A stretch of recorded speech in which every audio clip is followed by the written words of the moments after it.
СДСМ го доби првиот подпредседател од Штип, актуелниот пратеник и досегашен председател на Комисијата за транспорт и врски Благој Бочварски однесе еден од 6 нови подпредседатели на владеачката СДСМ. Штип за прв пат дојде подпредседател на Социјалдемократскиот сојуз и посебно ми е драго што тоа се случи во време кога партијата е во позиција на власт и така што ќе можеме конкретно да работиме во интерес на граѓаните и да помагаме пред се, како што кажав, за граѓаните од Штип и од цела Источна Македонија.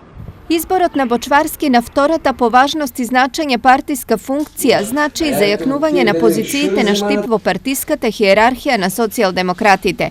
Но колку ова ќе значи конкретен бенефит и за граѓаните, а не само за партиските активисти. За почеток Бочварски најавува личен ангажман за изградба на брана на реката Отиња во Штип. Во владината програма ставивме влезе и проектот за брана на река Отиња за прв пат, кој што ќе направам се да почнеме да го размислуваме како да дојдеме до реализација, но пред се ќе ни биде потребна и соработка со локалната самоуправа.